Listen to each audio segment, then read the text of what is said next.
He really, really moves, oh. He really comes through for me, oh. Every time, on time, every time. Come on, this your part. Come on, let's say. No, never. You're always on time. You can't do no wrong, oh, never. Come on. You leave the 99, always for the one, oh, never. You're the God who does good, always on time. You can't do no wrong, oh, never. Yeah, Baba, Baba, leave the 99. Come on, oh, never. You're always on time. You can't do no oh, never. You leave. You got one more year. Come on. Oh, never.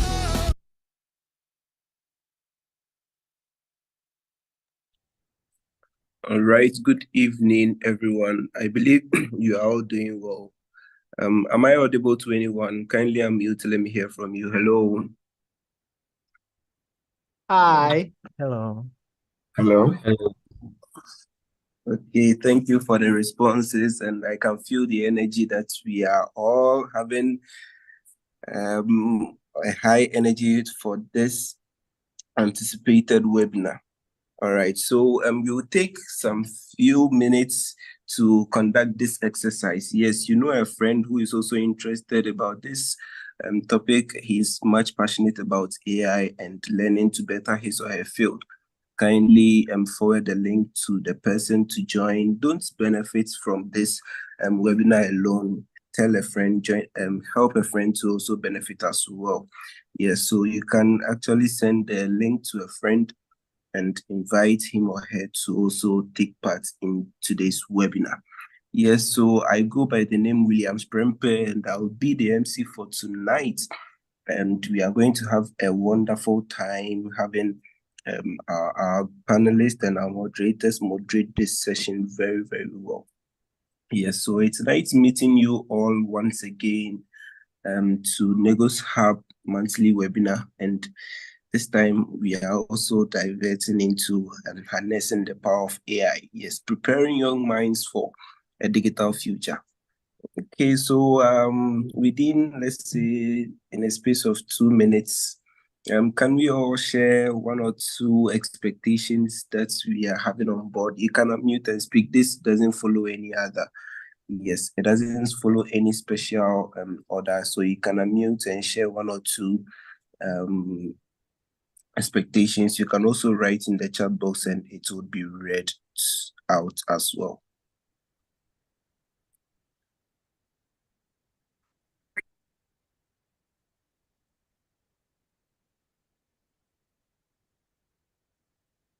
Yeah, hello. Yeah, hi. Yeah, so personally, I'm looking forward to learning from each of the speakers here, and even from our audience. I'm so eager. All right, thank you, Mr. Osei Tutu. Yes, thank you very much for your input. Any other? You can also send your expectations or anything in the chat box, and we'll read it out to you as well.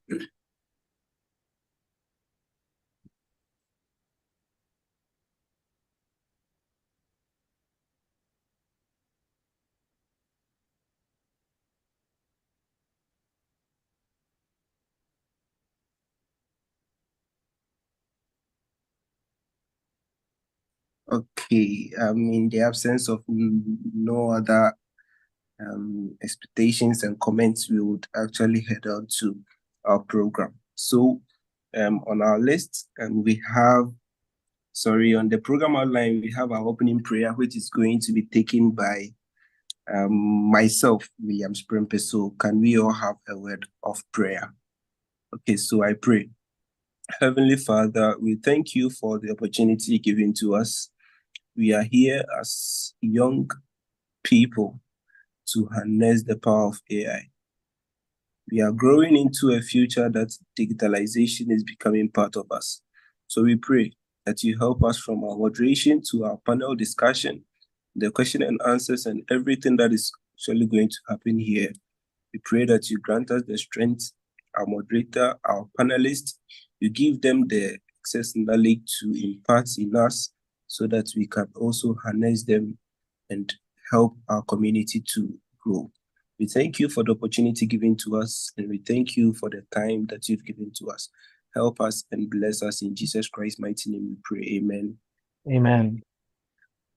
All right, thank you. So to set the ball rolling, we will take our purpose of gathering from our founder, Mr. Abednego Ehring. So with a virtual applause, let's give it out to Mr. Abednego Ehring to give us the purpose of the meeting. Okay, thank you very much, William. Thank you so much for it. Hello, everyone. Good evening. Good evening. Okay, I believe I'm very audible. Yes, we can hear you. All right, so we have gathered here this evening in this virtual space to delve into and explore the positive impacts of AI, that's artificial intelligence. Our topic, harnessing the power of AI in preparing young minds for a digital future, will guide our discussions tonight. Let's seize this opportunity to exchange ideas and insights, and also to learn from our esteemed speakers, as well as share ideas and insights during the discussion. Hello, I believe you can all hear me. Yes, Yeah. you are audible. Okay. All right, thank you. Okay, I encourage everyone to learn and unlearn from our esteemed speakers who possess extensive knowledge about AI. In so doing, let's get the ball rolling. Thank you. William, take over. All right, thank you very much, Mr. Abednego. So as we journey through, I would want to take this opportunity to introduce our moderator for today's session. He's in the person of Mr. Philip Jima Appiah. He is the founder of Ideation Axis. Yes, so as the founder of Ideation Axis, he is much passionate about turning startup visions into reality, offering full stack support to grow business from zero to success. In just 6 months, his Ideotronics subsidiary grew by 650%, and Smart Grid Trade was recognized as the most innovative project at the University of Mines and Technology in 2024. He has also trained over 1,000 interns from 11 countries, building a global network.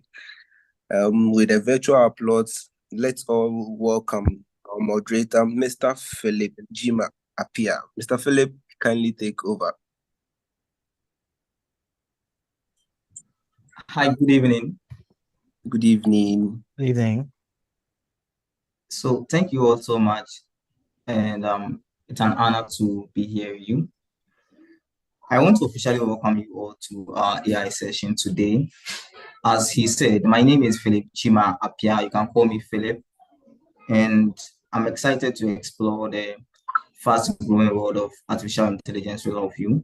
You know, AI is reshaping our lives, and somehow or some way we never imagined we would be in a situation like this, which we are in right now, impacting our lives and changing even how we interact with our own devices. So it's a must for us to actually learn about it. We don't have a choice right now. We have to just live along with it. Now, today we have a fantastic lineup of speakers who will share their expertise on the various topics or fields in AI. And I will begin by just showing a brief presentation, a 3-minute presentation of AI before I introduce them, and then we move on to the panel discussion. So please, can I share my screen?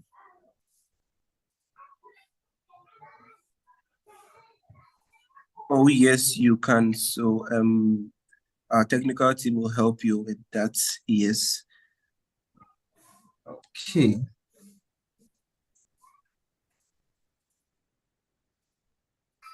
Right.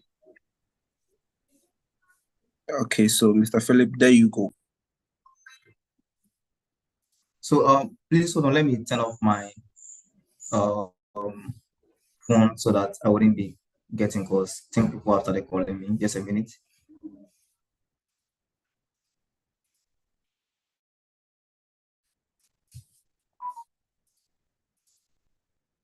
Okay, so today we are talking about intelligence, and when we say artificial intelligence, people always think about AI machines and all that.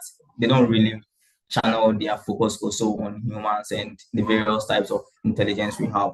So what is intelligence at all? When we say intelligence, we talk about the ability to learn or acquire and apply the knowledge and skills. It is also about the collection of information and then utilizing data. So intelligence is all about you being able to get knowledge from one field and being able to apply it in the other field. Can you see my screen, please? Yes, Yeah, we can. you can. Okay, so if intelligence has to do with you being able to learn and apply knowledge and skills, then what then is AI and human intelligence? Human intelligence, we as humans, we are able to sort of learn, we are able to reason, we are able to perceive, we have feelings and all that. So we've been able to apply most of the cognitive features of, or let me say, the logical things that we do makes us very intelligent. So humans are actually very, very intelligent. You have emotions, you have feelings. As I said, we are able to learn and apply what we learn. We have memory.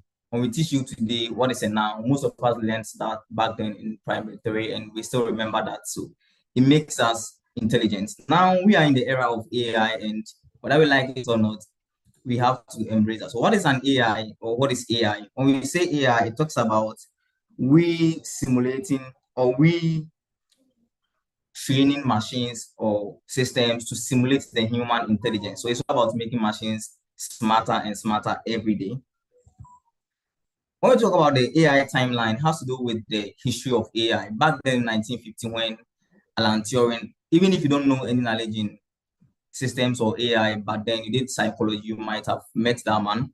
So he actually came up with the whole concept of AI, that if we can have humans that can trick, or if we can have machines that can trick humans into believing that AI actually exists, or if humans can trick machines if machines can trick humans to believe that it thinks like humans, then basically it is very, very intelligent. Now, AI was actually born in 1950 by Alan Turing. In 1995, we had the AI born by John McCarthy, who is a computer scientist, and he described AI as the science and engineering of making intelligent machines. In 1961, Unimate came up with the first industrial robots. Eliza also came up with the first chatbot in 1964 at MIT. And we also have Shaki coming up with the first electronic person from Stanford. And we had a period of AI winter when a lot of issues came. People were thinking there's going to be sort of misuse of AI, because making machines think like human can be a threat to life. So why? Because look at these days, we have ChatGPT, we even have this Pentest GPT people can use to hack people. Last, I saw someone making a post on LinkedIn using an AI to perform a very large scale hacking, like hacking a lot of systems using AI and all that. So it became a threat back then. And so because of the false information people were spreading about AI, they had to just collapse it, or it has to just go down. I mean, it just got out of the system. And then in 1997, AI just came back in by IBM, who were able to, IBM is a very strong company, who were able to actually defeat the fact that even though AI has a lot of bad use that, but if we are able to establish the responsible use of AI, which World Bank is really championing it these days, and even up to now, 2017 to 2024, we have a lot of AI systems coming in, and then the market capitalization for data alone right now is $1 billion, not even talking about using that data. So AI actually has a lot of potential, and I'm excited to introduce you to my speakers who are going to be doing a lot today about AI. So let me introduce my speakers. We have Mr. Kwesi Osei Tutu, who is the founder and creative director of Doxa Sensation. He is an expert in innovation and visual design. He has a visual design firm he described as the creativity farm, where art meets technology. He holds a degree in pure mathematics from the University of Ghana, Legon, and he is a passionate educator. He is an artist, and he continues to explore the evolving landscape of visual design and while fostering creativity and innovation through his work at Doxa Sensation. As a creativity firm, Doxa Sensations cultivates and delivers cutting-edge design, concept, and creative solutions to institutions, which we recognize in today's digital environment, establishing a compelling online presence. Doxa Sensations specialize in creating the crucial wow factor that enables businesses to break through the digital clutter and command authentic and audience engagement. Our creative arsenal spans a comprehensive range of visual disciplines, including graphic design, 3D artistry, and hello, can you hear me? Can you hear me? Yes, perfectly. It looks like my screen stopped sharing, so I thought mine is go off. Sorry. So, including graphic design in 3D artistry and video animations. And I'm excited to welcome him today, Mr. Kwesi Osei Tutu. Please, are you here with me? Yeah, thank you so much. Thank you for the intro. Glad to be here. Okay, so thank you once again for joining us today, and we hope to get the best from you, and we hope our audience are going to learn a lot about AI from you. The next speaker we have here with us is Mr. Aram Delakunu, and he is an AI and ML engineer. So Aram Delakunu is a self-driven leader with strong computing skills, known for his organizational prowess and attention to detail and adeptness in leadership and mentorship. He is proficient in data analysis, software engineering, and development, and he eagerly embraces opportunities to expand expertise. Now, those of us who are in UMass, we know Aram was a computer science student, and in fact, this guy really made a lot of impact training and supporting a lot of students in computer science. Today, he is a managing director at Ideation Axis, and he's really making an impact, helping us develop an AI system, which is really in use for the agri industry in Ghana. Mr. Aram, please, are you here? Yeah, I'm here. Thank you. Thank you for the wonderful introduction. Okay, so we hope today you have amazing news for our audience about your journey in AI and how they can also probably be like you or even do better than you're doing right now. Sure. Thank you. So our next speaker, we have Mr. Frederick Minta, and he is also one of the greatest research or let's say innovators we have in UMass. So Mr. Frederick is a research assistant at the Assistive Technology Lab, University of Ghana in Legon. He holds a BS degree from the University of Mines and Technology, where he also serves as instructor for robotics and artificial intelligence at the ANX Club, training over 300 students. Frederick's research interests span artificial intelligence, robotics, Internet of Things, and assistive technology, and he has contributed to numerous research studies in IoT and AI. With his work featured in peer-reviewed and international journals, his expertise has earned him recognition, including several national and international competition awards, and he recently represented Ghana in Africa's largest hackathon alongside his team, Famlinko, in the Africa to Silicon Valley hackathon. As I said, he is the co-founder of Famlinko, an agri-tech startup. Frederick is passionate about leveraging tech solutions to empower local farmers across Africa, bridging technology and agri to drive sustainable growth. Mr. Frederick, please, are you here with us? Yes, please, I'm here. And thank you very much for the wonderful presentation and also the introduction. Okay. Thank you so much once again for joining us, and we hope to learn more from you. So, to my first speaker, Mr. Kwesi Osei, to I introduce you, but I wanted to also share about yourself, what you do, I mean, how you've used AI, how it has helped you, and how we should expect from you in today's webinar. Oh, okay. So as said, I have a background in pure mathematics from Legon, but art has always been my passion. I've been an artist since birth, and I try to use that to express myself in any way I can. So currently, Dota Sensations is, as I call, the creativity farm. And what we do is to supply creative concepts to companies all around Ghana and beyond, actually. And personally, when it comes to the use of AI, I'll say it has increased my productivity by, shall I say, tenfold. For those of you familiar with the space of graphic design and 3D art and video editing and what have you, we realize that it's a very time-consuming and painstaking area to be in. And throughout, over the last 2 years, there are about, shall I say 2022 October, when AI became more mainstream and public, right? I've been able to integrate it in particular ways that help speed up my workflow. Things that would have taken me days are now taking me a couple of, shall I say, a couple of hours. So it's been fun because it's almost like I have a personal assistant sitting right by me doing the things that I'll otherwise not do. And so throughout the talk, I just hope that I'll be able to share ways and means within which people can migrate from their current, shall I say, current professions or current familiar areas into the fast evolving space of AI.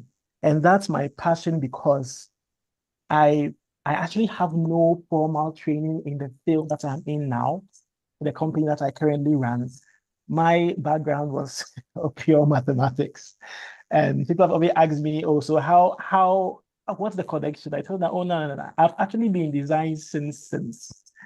But then I found myself in math because I was quite good at it. And so I like to have people break free from mental strongholds and whatever restrictions they have, because your being in one field doesn't mean that that's where you should be the whole time. We are human beings and it's not capable of what we are doing at the moment. So why not learn? Why not expand? Why not migrate? You never know what's waiting for you just around the corner. Thank you very much. All right, thank you so much, sir. I'm excited to say AI has actually increased your work by tenfold, which means you can, how you used to work previously, now you are able to work like 10 times if in a day, right? Precisely. Fantastic. So I want to ask you this question.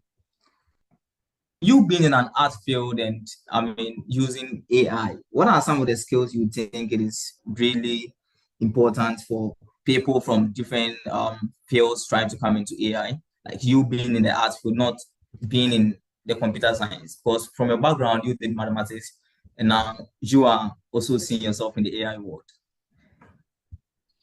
Okay, so if there's one thing I want to make very, very clear, it's that AI, as we call it, is not magic. And there were several times in my field in which, after I'll do a particular design and send it to someone, the person will ask me, is it AI? And I'll burst out laughing because there was a misunderstanding. People happen to feel like all you do is key in a couple of words and then magically something pops out at you.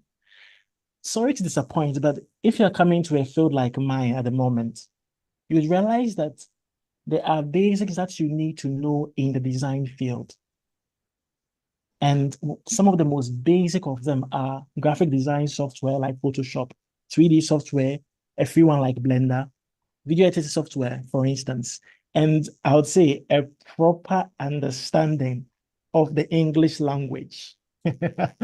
Now, you see, all the AI does is to multiply your input. So I'll give an example. Currently, I rely quite heavily on text-to-image AI. And somewhere last year, during the National Science and Maths quiz, for instance, I created some artwork that was used by some top schools. I mean, Presec, Achimota, Opokuari, for instance. And I depicted the Odadiers, that's Presecans, as samurai. That's the ancient Japanese warriors holding their weapons. And I was trying to tell people I came across that if it were me 4 years back, it will be so difficult for me to get to the head of a person, get the body of the person, get armor from online, and get several bits and pieces from everywhere on Google, just to put together a human being who is holding a sword, wearing red and blue armor, with the face of a National Science and Maths quiz contestant.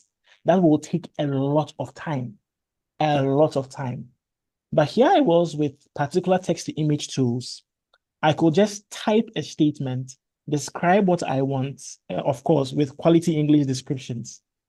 And then it will generate for me a human being wearing ancient armor, holding a sword, just like I wanted it. And all I had to do was then apply my Photoshop skills to remove the parts I didn't want, to fix a face, to brush up any rough edges. So I want to say that it's not as magical as it seems. You definitely have to have some basics in the graphic design industry. And all the AI does is to take your inputs and multiply it by a particular factor. So sorry to disappoint people who feel like it's an easy road. It's not. You definitely have to have the basics. And all AI does is to take your inputs and propel it forward further than you have ever imagined. Yeah, thanks. Okay, thank you so much. So if the AI is to take an input, then that means the misconception that people normally say AI is going to take your job. It means, what do you think about that? Like, do you think AI is going to take your job? Okay. Your input and then use your input to work. Does it mean it is actually going to replace you completely? Okay, so I have a friend, a good friend of mine called Simon. Tim just recently completed a master's in machine learning.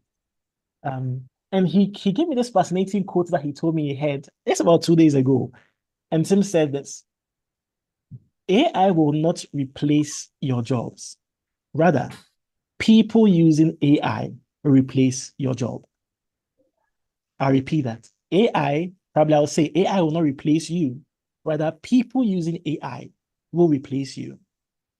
That means that the AI of itself is only a tool. AI cannot work by itself. It will need a human being to operate it, at least at this current level. So when I hear statements about AI replacing people, I kind of laugh and I feel disbelief, because I know that in the end, human beings should have foundational skills. And even the AI itself you're using, you need to have particular skills to operate that AI to its optimum. Otherwise, you'll be found lacking. I've worked with people who are beginners in the AI space, and I asked them, use, for instance, ChatGPT to give you ideas on what to see on a particular website. And I realized that I'll put myself behind ChatGPT. I'll try to do things a particular way and receive a particular output.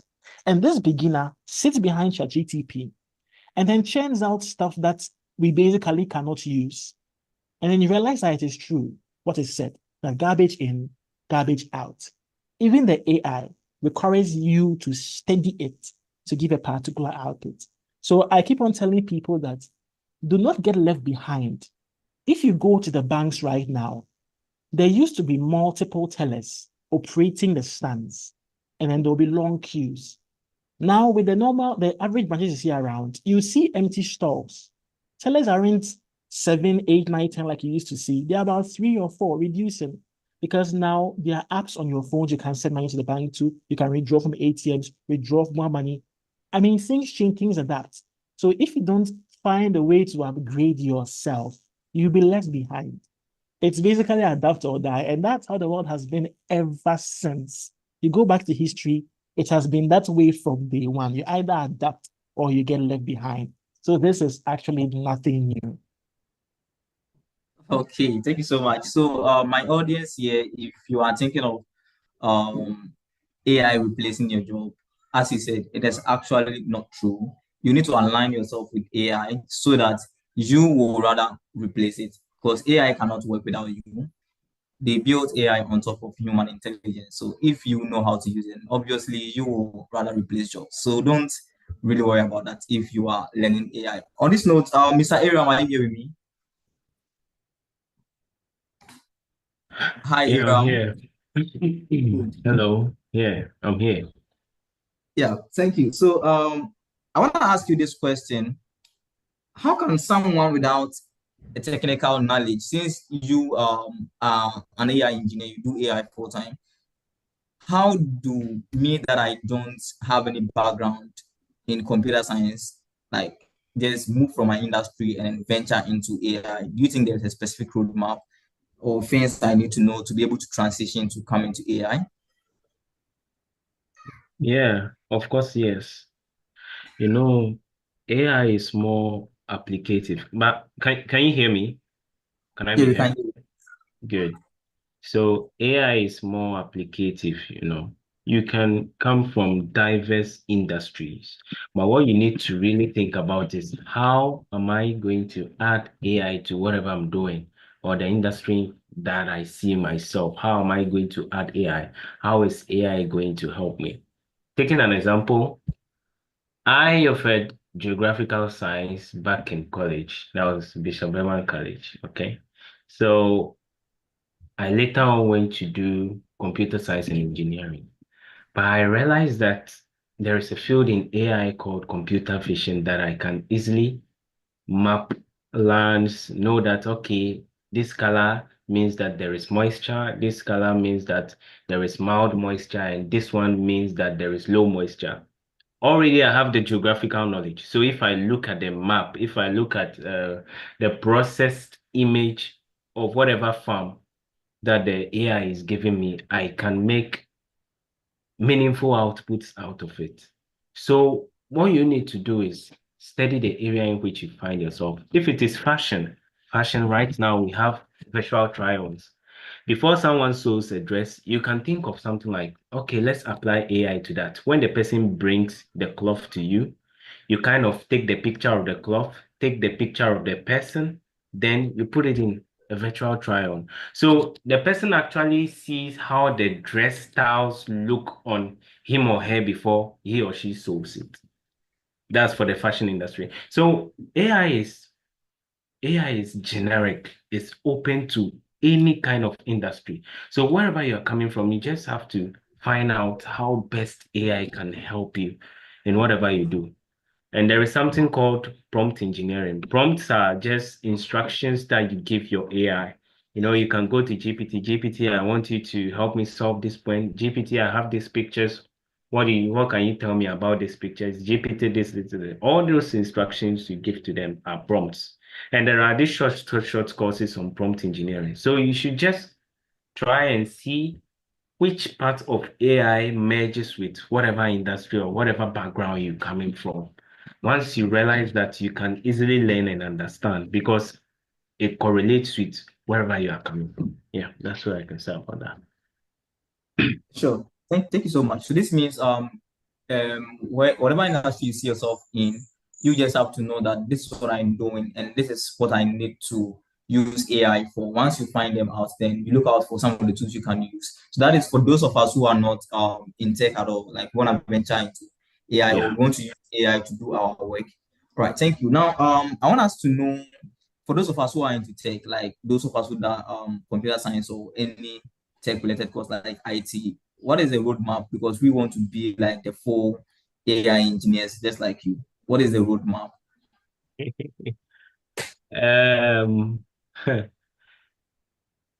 It's a huge road, you know, it's a vast road with different options. AI is broad. So personally for me, I got fascinated by the computer vision aspect of AI just because it goes with linear algebra, it goes with mathematical analysis, it goes with calculus, and I can easily relate to it, just like I said. So computer vision, yeah, I am so happy that a camera could see me and know that this is Aram Dela. A camera could see a dog and know that this is a dog. A camera could see a cat and know that this is a cat. So that is the aspect that I decided to go in, and I try to build stuff around it. Another aspect is natural language processing. You want to gather sentiments around some particular kind of data. See, if you read about AI, you realize that it's so broad. It's so broad.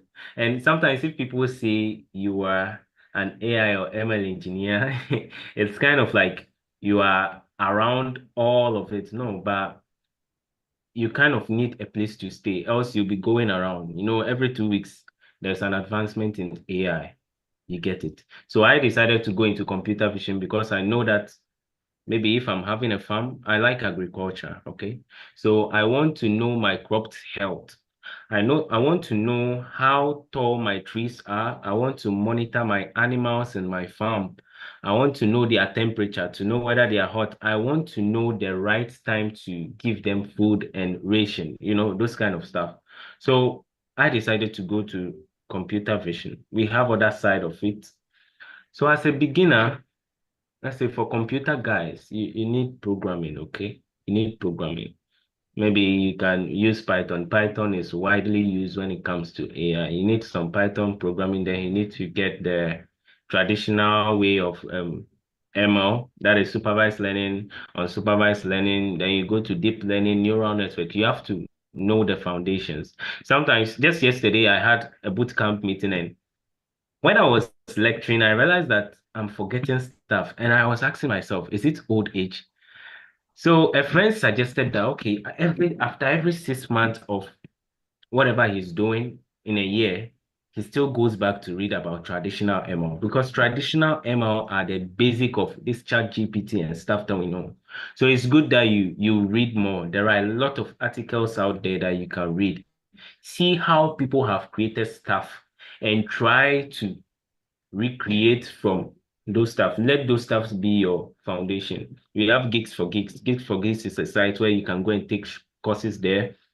I remembered buying courses while in school. I bought courses from Udemy, sometimes Coursera. I have some scholarship from there. Yes. So open up yourself. It is a quest that you are coming to embark on. It's a journey. So open up yourself to learn. You get it? And when you are learning, try to relate it with whatever you are doing, because as an AI engineer, you need to be a problem solver. The least problem that you can identify should be an opportunity for you to innovate something. And lack of creativity is laziness. If you can keep learning AI, but if you are not creating stuff, you are lazy. You are not creating enough. And once you stop learning, you start dying. Just like Albert Einstein said. Yeah. So it's more of learning. All right. So thank you so much. So, like, do you have any resources you would love to give to those of us who want to go in there, especially when Python you made mention of? Supposing I want to learn Python from scratch, like can you share some in the chat room, like links that we can use to Okay. learn Python? And aside Python, is there anything I have to learn or just Python?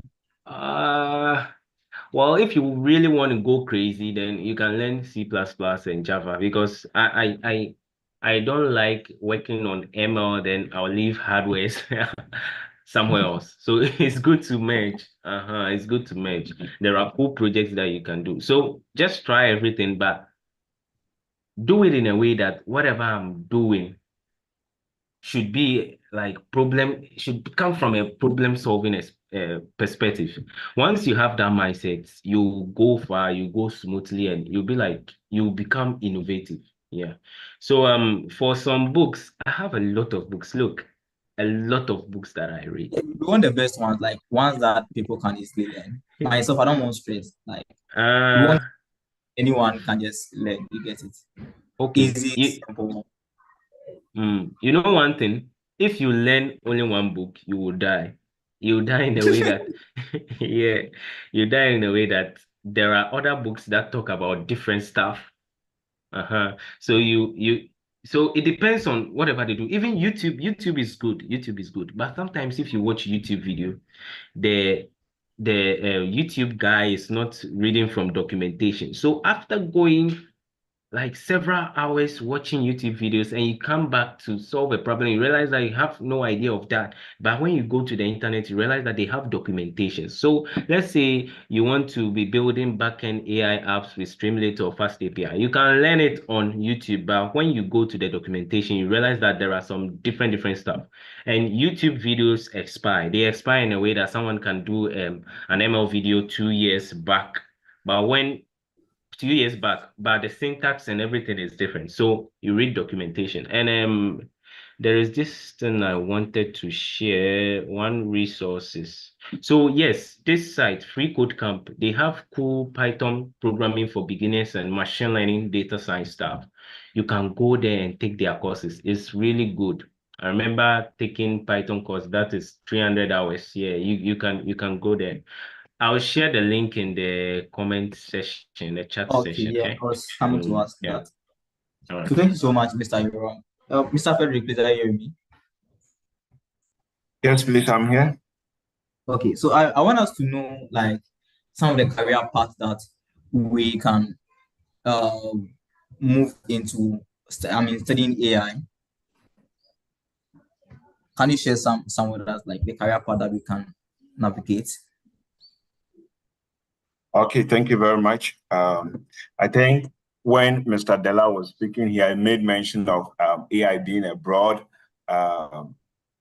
field that it does not require you to be, let's say, I'm learning, let's say, open, maybe computer vision, for instance, computer vision. So you are just going to remain there. But let's say currently, I want to pick it from a perspective before I give the recommendation. Currently, looking at where the world has gotten to, every industry is requiring some aspect of artificial intelligence. In the case, we have the prompt engineers, we have the, let's say, the computer vision engineers, we have the machine learning engineers, we have a whole lot of fields coming out from the artificial intelligence. So most of the times, looking at a particular field, you as somebody interested in artificial intelligence, you wanted to go there, you have to first of all identify most of the time the industry you want to go to. For instance, being, let's say, in the academia aspects like this, most of the time we are doing research, but currently looking at the way the whole artificial intelligence space has become, we require some understanding of artificial intelligence. So most of the time, for me, for example, whenever I'm doing research, most of the time I have to look for somebody who is most of the time good in generative AI. Generative AI, in the case whereby, let's say, we are giving most of our research papers to this person, we want to have this person giving us context based on various research that has been done years ago. So for me, I would say, looking at a field to go, first of all, look at the strength, your strength. Look at the industry you want to see yourself. Because currently, when we even go into the movie industry, we have some AI engineers there. Specifically, we can have, let's say, people working specifically on computer vision. That is their aspect there. Let's say we have computer vision engineers in this particular kind of industry. We, in coming to academia, we can have, let's say, people in prompt engineering, also in the academia, generative AI in academia. We can also have the open CV guys in academia. So boldly to say, you have to first of all identify the field you are looking at going. Let's say looking at going, if it's in the agricultural sector, in the educational sector, and you channel yourself, like as Mr. Della was saying, there are a whole lot of resources available. You channel yourself into this particular kind of area, then you can move directly towards that. Okay, thank you. So if I get you correct, it means whatever industry you see yourself in, you'll be able to use AI. I mean, every industry is open to embrace AI, but you made mention of two things. You spoke about generative AI and you spoke about OpenCV. Assuming I have no knowledge about Gen AI and OpenCV, like what do they mean? What are they? Okay, so I think when Mr. Della was speaking, I want to emphasize because he is more of the machine learning and AI engineer here. He made mention that he is more passionate about agriculture, and most of the time he wants to see, for example, disease and other things using his phone camera and other stuff. So this Mr. Della in this point, looking at OpenCV, how you are able to let your camera see. You see, the human eye, we have eye, and as our eye that sees, when the eye sees, then the brain processes this. So for the OpenCV, it means the ability of your eye being able to see the object and it describing it to the model or whatever system that is behind, that this is whatever that is happening. So OpenCV, you having the camera, either the camera or whatever thing, being able to see this image and processing it to get meaningful understanding. And when it comes to generative AI, currently I want to use, for example, ChatGPT. So ChatGPT like this, it has been trained on trillions, billions of information. It has been trained on billions and trillions of data. So based on that, whenever you ask it a question, it visits this database that it has been trained, this information that it has been trained on, then it gives you, the user or you, the person asking it the question, based on the question you have asked and based on the test that has been given, it gives you response based on that. So the generative AI means that aspect comes in when the system has been trained on vast number of data, so that whenever you ask it question, it visits this data and it gives you the information. And with the OpenCV, the ability of the system to be able to see clearly and give vivid information or description about this data or information. Okay, thank you so much. So we've looked at two things I think they spoke about generative AI, they spoke about OpenCV, and now we have two perspectives. Okay, we have two perspectives. We have people with literally no knowledge in programming or computer science, and we have people who want to move into it, like what you guys are doing, developing your own AI models and all that. So my audience, please, if you are here, you are into computer science, you want to develop your own models, you want to go into AI full-time, then as Mr. Aram said, you need to have some background in programming. And I think he just shared some resources over there for you to learn programming and some things. He shared a roadmap over there. So kindly follow them and then use them. So now we want to look at, for those of us who are not in computer science, we are just going to be using like the generative AI, as Mr. Frederick said, we are going to be giving prompts to it, so like more like prompt engineering. So I want to ask, do you have some tools in mind, some of the tools in mind you think we can use in your field, some of the tools in mind we can use to better ourselves in AI for both the generative AI and the computer vision? Okay, please, is it directed to me or Mr. Della? This is for you, Mr. Frederick. Okay, so for me specifically, because of my background being in robotics engineering, most of the time I prefer using, I have some books and material that maybe I will share in the comment section. There are many, but I think I will share most of the few ones that will be beneficial for us in this case. But most of the time, let's say, having the fundamentals of programming, in this case, Python is prerequisite in, let's say, venturing into the OpenCV. That is one. Having more understanding about, for my field, yes, I have to speak specifically my field in terms of robotics.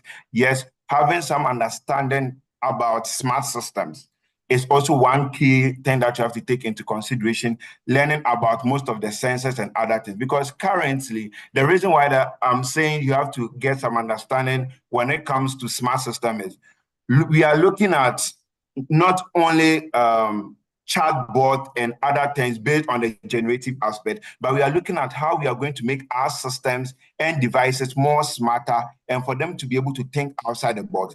And for them to be able to think outside the box, I want my device to be able to see and analyze this information. So when it comes to, let's say, the OpenCV aspect, for me specifically, start from smart systems. Once you get some basic understanding about smart systems, then you can have that same knowledge using the program, the Python understanding, then you can move more into the OpenCV. So the OpenCV aspect, at least you have to get some fundamental knowledge about image processing, object detection, facial recognition and detection, then some understanding, some fundamental understanding in machine learning. It's very important, some fundamental understanding in machine learning. So that is for the OpenCV aspect. Then when it comes, for example, the Internet of Things, currently we are dealing, each day we are dealing with billions of data. So we want our systems or our machines to be able to generate or give us information and for it to be able to also predict whatever thing that is going to be happening, let's say 10 years, based on the data that it has accumulated for, let's say, for the past 5 years. So most of the time with the generative AI coming in with the IoT background, you need to still have some understanding of smart systems.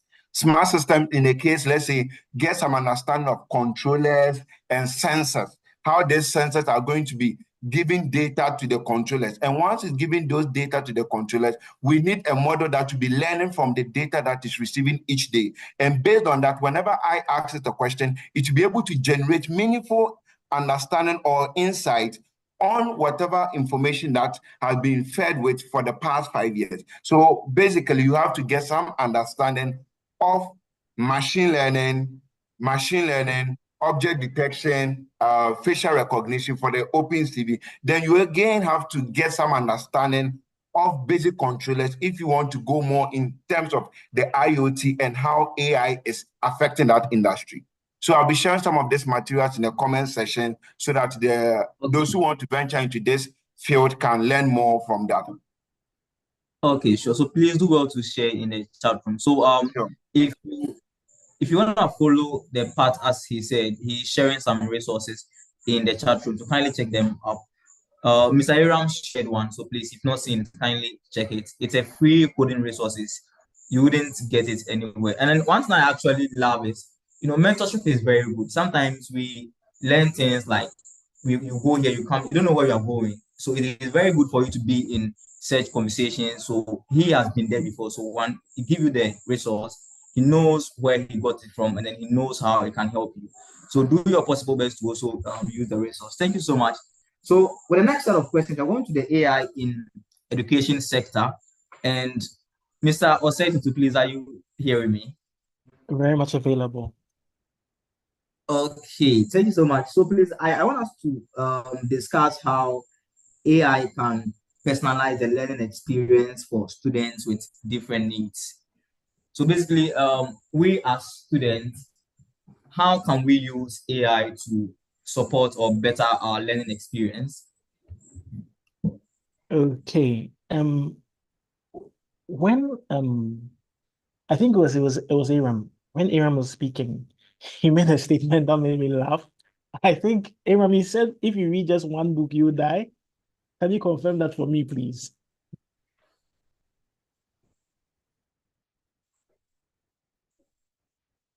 Hello. Aram, Yeah, I mean, yes, because you need to gain knowledge, and knowledge is not coming from one book. Oh yeah. So when he said that, I found it very funny because, when I went as a TA at the maths department, teaching assistant for 3 years, and because of the complexity of the course, I keep on telling people that the maths you do in SHS, senior high school, is not the maths you do in university. There are no numbers, right? There is no question and answer. You are basically given the question, you are given the answer, and you are told to show that it's the answer. So the math at university level has to do with critical thinking and proof, mainly symbols, no numbers. So I used to tell them that you cannot learn from just one book. And there's nothing like something is difficult. It's only challenging. Things are just new. They aren't challenging. And the reason why people miss a point in understanding is because you aren't communicating to them in the way that they understand. Let me give an example here. My kid brother, for instance, he's currently pursuing a PhD in mathematics, master's in PhD. When this gentleman was 8 years old, I tried to teach him a couple of things, greater than, less than. And I realized that I'll try, for example, 1, he wouldn't get it. I'll try, for example, 2, he wouldn't get it. Then I remember that my kid brother loved granules very much. So I went to the cupboard, got some granules from there, and I put about 7 granules here, and I put about 3 pieces on the other side. And I asked them, would you prefer this or that? And he said he'd go for the 7. I asked him why. And he told me, because the 7 is more than the 3. And I said, perfect. When 7 is more than 3, we say 7 is greater than 3. And this is what my kid brother did. Ah. And that sound is what every teacher looks for because it means they understand. What did I do? I explained things to him the way he could understand it. And that's what Aram was saying. When you are looking through several books, what you're doing is finding the person who communicates to you the way you understand it. Otherwise, you get locked. So how does AI apply here? When I communicate to people now, I tell them that this generation is so blessed because you can basically sit behind the computer and then tell it, explain this thing to me like I'm a 5-year-old, and it will do so. It's amazing because when I'm using ChatGTP or I'm using something like Claude AI, the two most popular AIs I keep on going to are ChatGTP and then Claude AI. Usually, when I come across a complicated concept, the first thing I ask it to do is explain this to me like I'm 5 years old. Then I go, explain this to me like I'm 10 years old. So you realize that currently, I don't think anybody at any stage of learning has a problem because they could basically walk to a large language model, like ChatGTP, like Claude AI, like Perplexity, right? And there are actually countless. There's Gemini from Google, I believe. Countless models like that, and then ask it to explain the concept to you. And even shocking, some of them can actually code for you and explain to you step by step what this code means and what its implications are. So I feel like right now, every student in their pockets, right on their smartphones, has a working professor right in there. All you have to do is to take your phone, open a chat, and then ask a question. And there's nothing that you cannot understand and no level of productivity that you cannot attain, so far as you want to be disciplined and then seek knowledge. Thank you. Okay, thank you so much. So we students looking forward to use AI to enhance our experience in learning. It means we need to be disciplined enough. And as you said, you need to explore. You made mention of Claude AI, you made mention of ChatGPT, and you made mention of Google Gemini. There are so many AI, and even there is this girl in UMass who developed her own AI system. And what it does is you just upload your lecture material, and you'll be able to generate quizzes and exams and all that for you. I'll share that in the chat room later on. So thank you so much, Mr. Kwesi. Hi, Iram. Are you here? Yeah, I'm here with you. Okay, so some students have innovations in mind, like they want to develop their AI models for the undeserved communities. When I say undeserved communities, communities with literally no internet connections. And you know, AI and cloud, they're like twins, so they don't actually move in a separate path. So what do you think these people can actually do? Like we're trying to build systems for to create impact for people in the undeserved communities.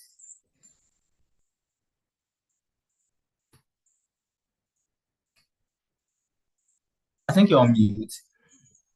You said undeserved. Does it mean they don't have internet access or something? Are you Exactly? Yes. good? So we have that's going to be hardware intensive, because if you want to go offline, you have to use a localized model.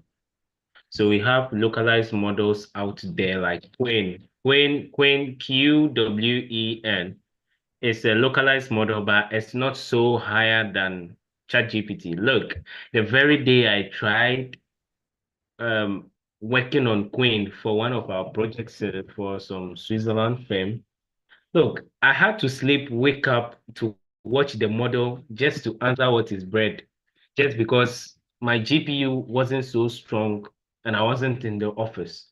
So if you want to go offline with AI, then you need to have the bastard hardware. Bastard hardware in a way that maybe you have some NVIDIA 4060 Ti, you have some i9 core processor.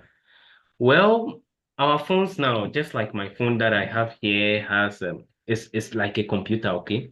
It has a 2.8 gigahertz of processor, Snapdragon 685. Fine, a localized model can work a little on the phone. So if you want to go offline with such people, then your hardware needs to be strong. Else, I'm not sure you can do anything better because they are off the grid, they are off internet. So it's kind of it's somehow I don't know, but maybe there could be a way, unless the networking people go and install some network for them, because it's going to be hardware intensive. Yeah. Okay, so Mr. Kwesi shared some models that can make, or some tools that can make learning experience very great. So do you also have some tools in mind for, helping students learn? Okay. You made So mention of Gemini, Claude, and yeah. Okay. So let me take my final year project as an example or a use case. When I was writing, the project that I was doing a project on predicting cable break location in telecommunication sector. So it was kind of a new idea and people didn't really write papers on that. So I had to think around, go into 1990 something, how people used to predict network failures and that. And AI helped me to dig into history. So if you're doing research work, writing articles and stuff, there's this AI that I use. It's called Write Sonic. Write Sonic. I mean, write to write Sonic. So it helps you to dig into research areas and gather some information from it. And now Perplexity AI also does the digging for you. But if you want to dig with ChatGPT or Claude, then it's going to be generative AI, because it's built on GAN, Generative Adversary Network. So it kind of cooks for you. So let's say you want a you want a referencing of a paper, it will cook the reference for you. It will say something, volume, this, and attach a link. If you click on that link, it will lead you to something else, like 404 error. You get it? So you have to really take be cautious about these two AIs. They are kind of generative, you get it? So if you want to do something, you'll find. But if you want to dig history, Perplexity AI and Write Sonic. And yes, my project stood out great. I had no flaws in the work. Yeah, so that's one thing that I can share with you. Okay, thank you so much. Mr. Frederick, can you hear me? Yes, please, I can hear you. Okay, so looking at people like ourselves, what we are doing here, we are basically, let's say we are teaching. So looking at those of those who want to go into teaching, training people in the various tech fields, how can AI help us? Do you have some AI tools that can support us in, enhancing studies for teachers or trainers?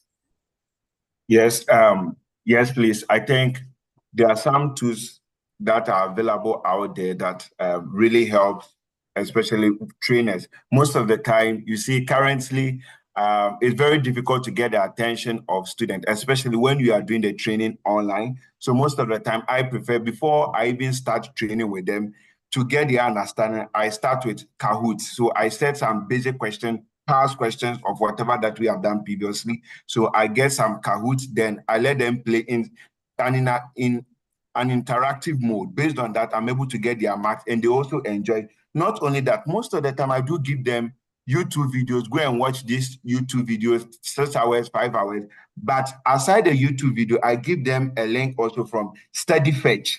So StudyFetch 2 is an AI tool that can, that 7 hours or 10 hours video that you are uploading to StudyFetch, it can just give you the whole summary of the video, whatever that is talking about, breaks it down into sessions for you to get better understanding of all this. So at the end of the day, I don't only give you the video where you'll be watching, but before you even watch the video, you get StudyFetch giving you the summary of it. Not only that, for trainers, most of the time, we can also look at the Nearpod. So the Nearpod is also an AI tool that helps teachers to create interactive quizzes and puts, and also virtual reality of questions and how the student can feel in terms of they being though in their rooms, but they can feel the lesson that you are trying to teach them or communicate to them. Not only that, you can also look at the Quizlet. So the Quizlet, you can help instructors to be able to set some quizzes for the student to be able to get. One thing I want to bring up, for example, my younger sister like this, I think last year when she was in JHS, they used to give her, let's say, 10 hours work to just come, YouTube video to come and watch, just to get understanding of concept. Then I told her that, no, this is just a waste of time. So I called one of the teachers that I was very free with. Then I told the teacher, no, instead of doing this, because when my sister comes, she only forwards the video to the part that she is interested in. So why don't you set questions using the Quizlet? So you set it, once they are done, they will be able to see their math, and you, the teacher or the trainer, can also get better understanding of this student, their thinking capability, or how well they understood their concept. So I think trainers, if we make use of this tools like the StudyFetch, the Quizlet, the Nearpod, and the Brainly, it's going to actually help us to even ease our work, since it's going to give us the marks the students are getting, and they themselves will be able to know where they had it wrong and where they can better themselves out. Okay, thank you so much. Can you type them in the comment section so that sure, I'll do that. And then please, I just checked the QuizMe platform. It was developed by a student in UMass. UMass students are really doing great. You can use it to generate questions. You just upload your PDF and it can generate questions for you to take as a quiz. Unlike ChatGPT, this one you can answer, and then after you answer, it will grade you and then show you your mark. So it's wonderful. You can check it out in the comment section. So back to Mr. Kwesi. Mr. Kwesi, please. What are some of the potential challenges of incorporating AI into the current educational system? Ghana, for instance.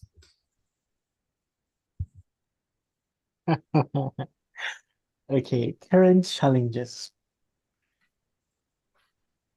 Okay, I may speak to this from an unfamiliar, or shall I say controversial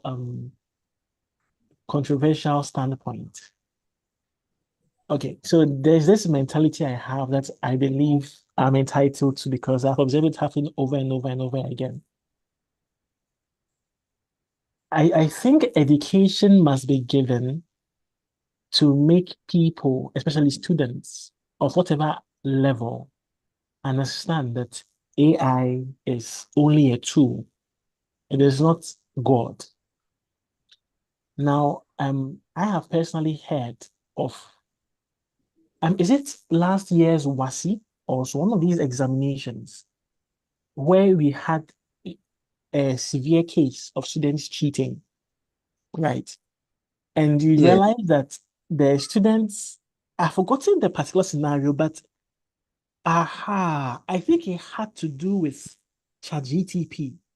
A student snuck a phone in there and then copied a line that ChatGPT had given it. You know, it starts with an intro, right? Before it gives you some answers. So it started by conversation, and the students copied exactly that into their paper. And if there's anything that is disastrous, is having students go through a system in which they come out knowing nothing at all. Because then when they come out, what are they going to practice, and what is their use, basically?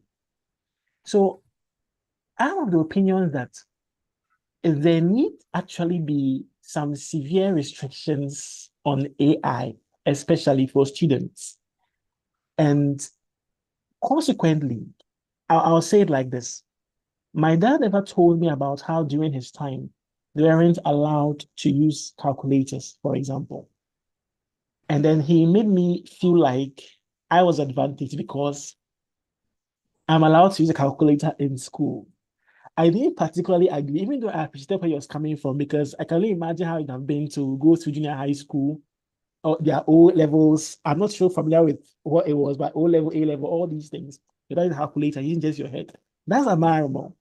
But what we understand is that whether or not we had a calculator during our exams, the questions were set in such a way that the calculator will actually not help you.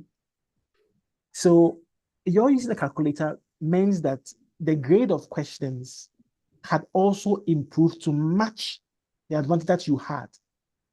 So I would say that one of the really, especially in a place like Ghana, where, let's be frank, a majority of the Ghanaian population is more interested in entertainment than education.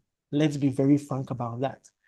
And the average Ghanaian is also more interested in the easy life rather than pursuing diligence and getting stressed.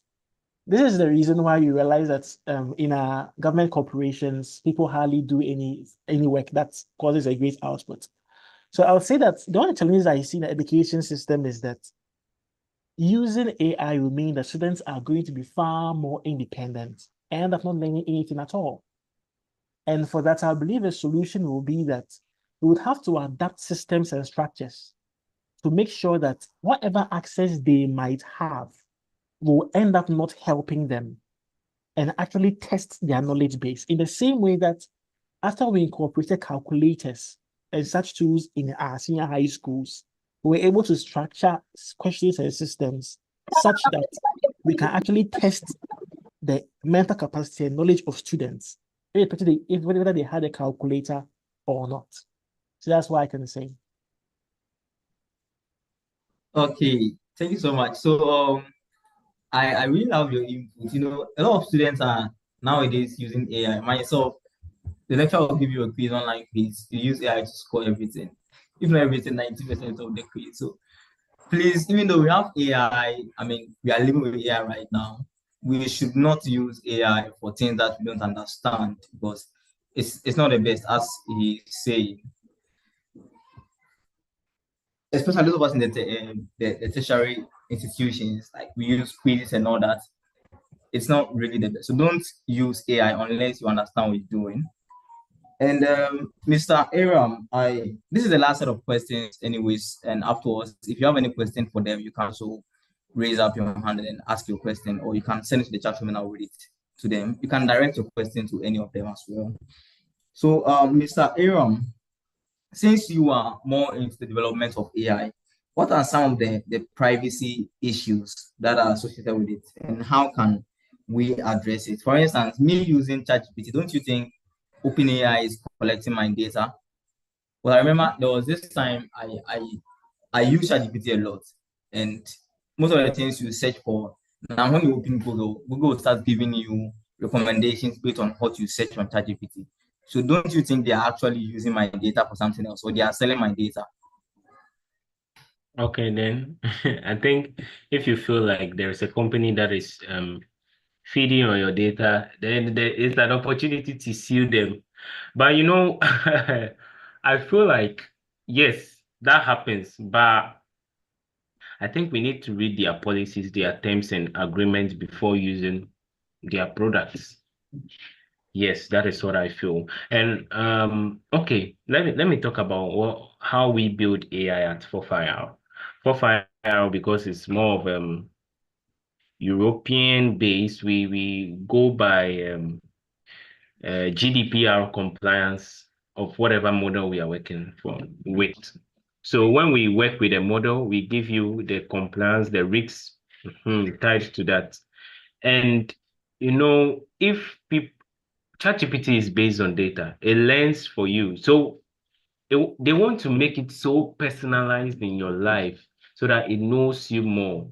So it's kind of, I know Philip. If I meet Philip, I know the kind of conversation to start with him.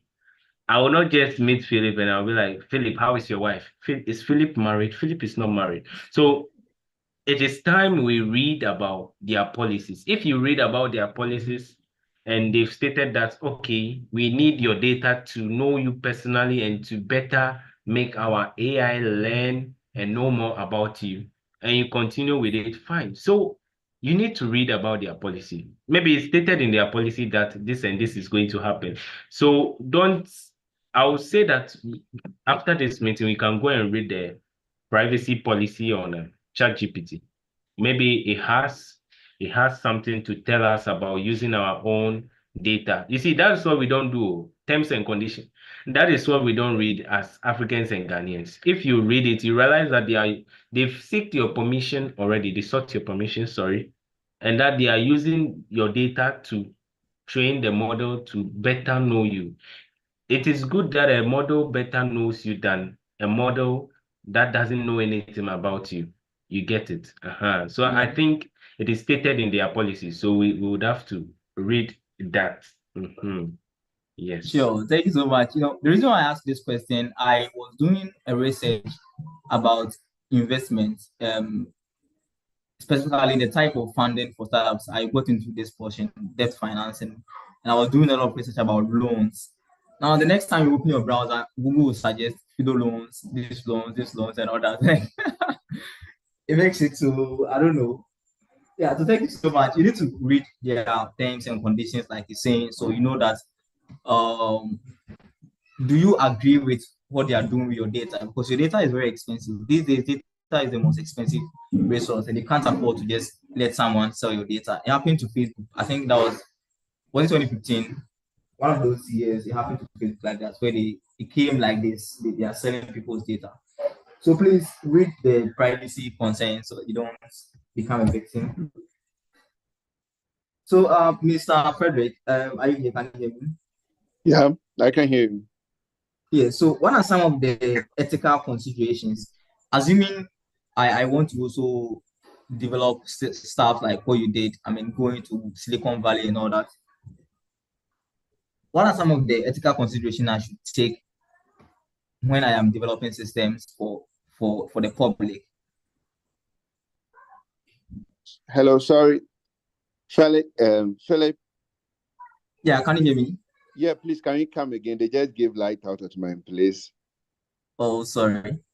So what I was saying is, since you have developed a product which is actually being used commercially in the agri industry, assuming I also want to develop a product or a project using AI, what are some of the ethical considerations I should take into consideration when developing these AI models for these industries?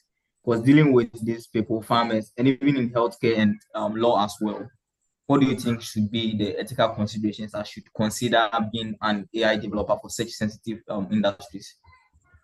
Okay, so for me personally, based on privacy and data security, you as a developer or someone taking data or information about people, you have to take into consideration in terms of following the standard privacy rules that have been laid down for us. In this case, GDPR, you have to make sure that you are following all the laid down rules, first of all, because in this case, as Dela was saying, the AI will have to get their data and it have to be learning. So in this case, OpenAI, they are allowing us to what? They are giving their terms and conditions for us to agree. So you as a developer, you also have to lay down your terms and conditions so that in a case when somebody is trying to sue you, you have a strong basis to say no. You give them the rules and regulations before they sign up to your product or services. So first of all, you have to be very conscious about privacy and data security. You also have to, in terms of transparency and accountability, because many of the AI models, especially the deep learning models, for example, the black box, for instance, that one is very difficult to understand how they make decisions. So in this case, you as a developer, let's say using black box as an example, you have to make sure that all the decisions or the explanation concerning your system is made clear for the people to understand. So you have to ensure that somebody can, the person using your platform, understand the various rules and regulations that are going on behind. They understand it very clearly as a developer. And also, you also have to take into consideration in terms of biasness and fairness. Say the system you are going to be using, you, the developer, the AI models actually, they unintentionally, sometimes because they are working on data, they sometimes present biased information because of the data that they are learning on. In Ghana specifically, we most of the time do not provide the accurate information that is supposed to be provided to the AI model. So we tend to provide some data biases in terms of feeding the models. So most of the time, you as a developer, it's essential to make sure or ensure that the trained data is diverse and representative. So it takes into consideration the different groups of people that are going to be using the platform.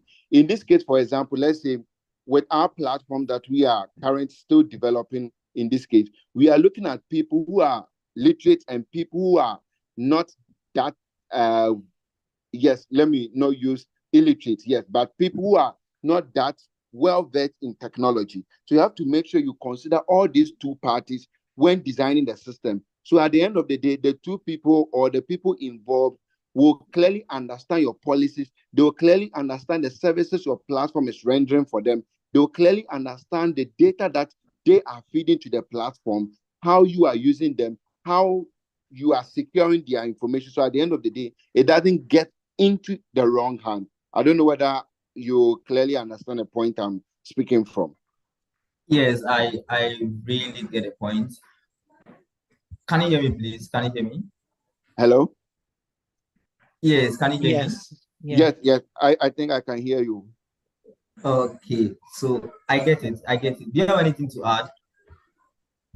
Oh, no, I think I just want to add something small with respect to the economic aspect of it. Let's say, I think we were speaking that time I went off, but I wanted to say currently, my advice for people who are working or who are, yes, in the field of artificial intelligence or, yes, machine learning, they should take into consideration how in our context or in our part of the world, we are going to be able to use the software. For example, ChatGPT like this, if I don't have internet, I'm not going to be able to access information. I'm not going to be able to use the platform. So the developers or the engineers or somebody who want to go into this field, there's an opportunity for people who are able to get this platform to be offline. Currently, I'm on a team with some Namibia students, and they are working on getting a chatbot, educational chatbot, so that we can use our keypad phone, these YAM phones, to be able to still access information. The platform works perfectly. You can just use your keypad, just send it an SMS. It gives you the needed information and everything. So there's an opportunity for people who are looking at venturing into that field. Let's not just focus on the generative aspect. I'm creating the second ChatGPT, I'm creating this, but let's look at how we can customize this platform to fit our context or our part of the world, so that the student or the children in the remote areas to be able to actually use these platforms. Okay, thank you so much. I think you actually answered the question I was about to ask. Like, we trying to like build something that is already in existence, building ChatGPT. Now, you know, ChatGPT is there. People know it more than you. Like, people know it more than if I am building my own ChatGPT. So if you are here, you are a startup founder or you are a student innovator looking forward to do something, it is better to do something that is unique. So you have to be unique. You have to be the only than trying to be the best, because you can't compete with these big guys out there. And we are sharing some resources in the chat room as well. Those of you here who are into AI and then need resources like the cloud, you know, it is quite expensive to get your own cloud systems to develop AI. But then if you are a startup founder, Microsoft and Google gives you that resources for free, which you can use for I think about 3 years. So we will share the resources in the chat room. You can apply if you really want to use AI in your company. They will give it to you for free for 3 years. And trust me, it's amazing. So thank you all so much for joining me in this session. My panelists, I love your contributions. And in fact, I've learned a lot myself today. So team, please, do you have any questions for them? You can raise your hand if you have any question for them.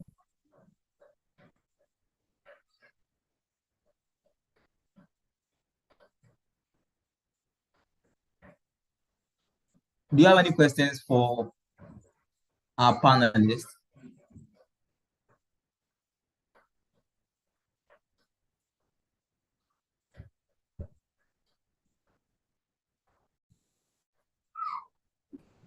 Yes, I have a question.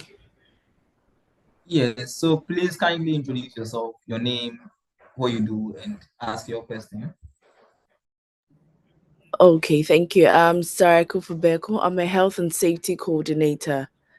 I want to know the limitations of Meta AI. I've heard a lot from the panelists or in ChatGTP and quite a number of them. What are the limitations for Meta AI? I see that in my Facebook and I think WhatsApp, and I don't know if there's any other platform, but what are its limitations? Thank you. Thank you so much for the question. Mr. Aram, are you here? Or any of the panelists would love to answer this question? I mentioned his name because he's All the AI right. engineer. But if any of the panelists can answer, glad. Okay, about Meta AI. I am not really a fan of Facebook because they did something to me last week and I really got mad at them. But Meta AI is cool. I know it's been integrated into Instagram, Facebook, and that of WhatsApp. So they are trying to create an ecosystem for themselves where you can use their AI. Yeah, it's fine. You can use it, but I don't know if it is limited. And I keep asking, you have to read about Meta AI because it is actually in your chat application on Instagram, on Facebook. So I think they are bridging something. That is what I think, but I'm not saying that is what is happening. But if the AI, okay, let's trick the AI in a way that we check whether it knows about a contact. So just after this meeting, just type in one of your favorite people that you chat.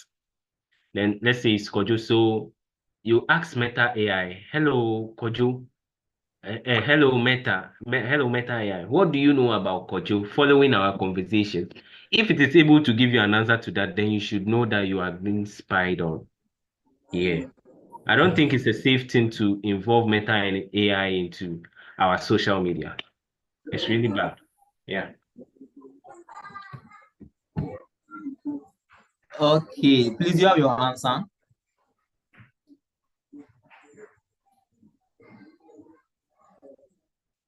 Hello, Sarah. Have you been answered? Wow. I think she left. So Hi. yes, Sarah, please, you have your answer now. Hello. Hi, Sarah. Can you hear? Hello. Can you hear?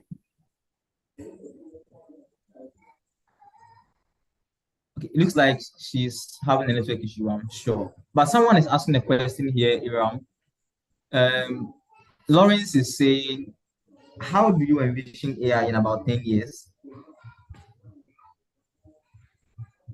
Okay, I kind of get this question always, anytime that I see myself in such meetings. You know, there is a saying that the future industry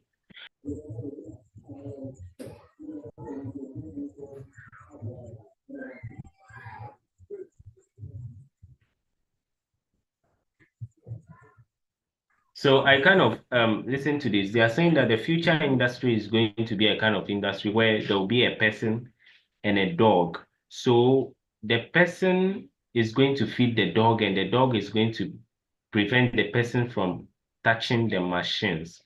So AI is going to be in a way that people that know how to use AI will always be on top. You get it?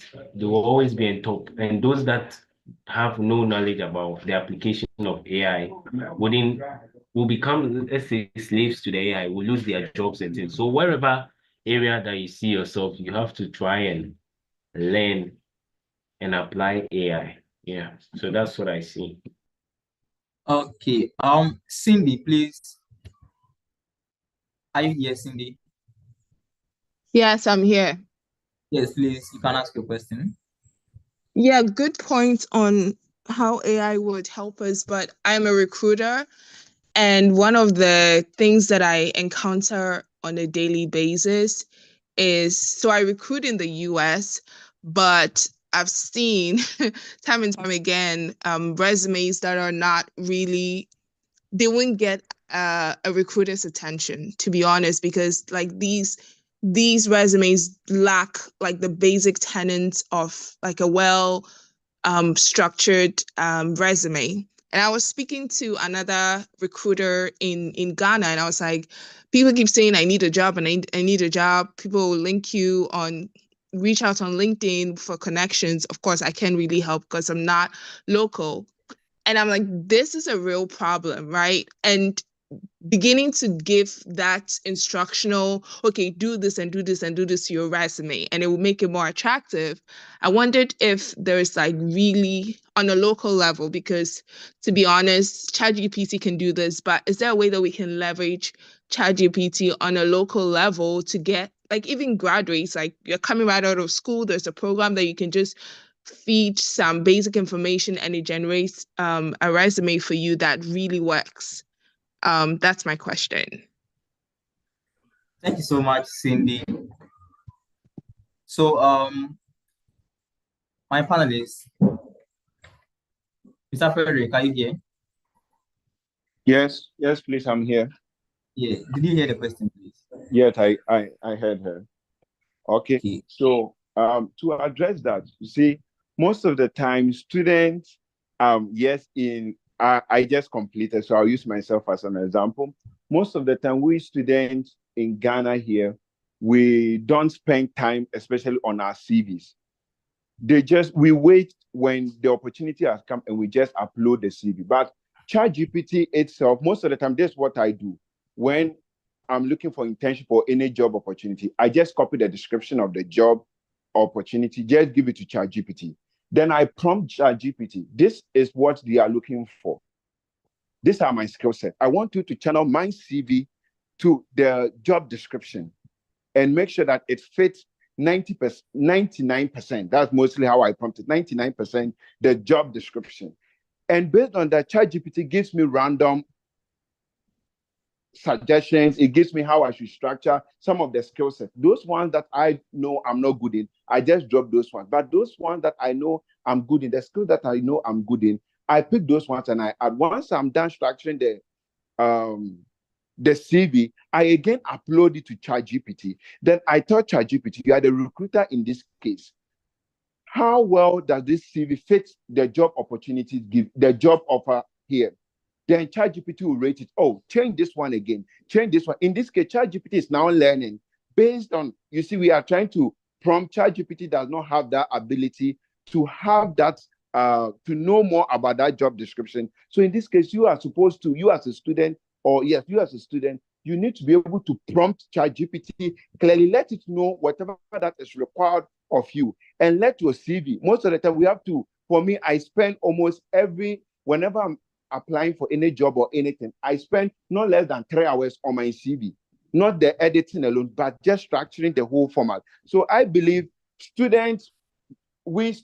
need to spend most of our time, read more about the description, let ChatGPT understand the job description. Don't just upload the ChatGPT, don't just upload your CV to GPT. Tell GPT, I'm applying for software engineering role. Am I qualified? No, rather upload the job description. Then before your CV, then tell GPT to rather analyze it and give you recommendation on how best you can go about your CV. I don't know whether I've clearly answered the question based on what I heard.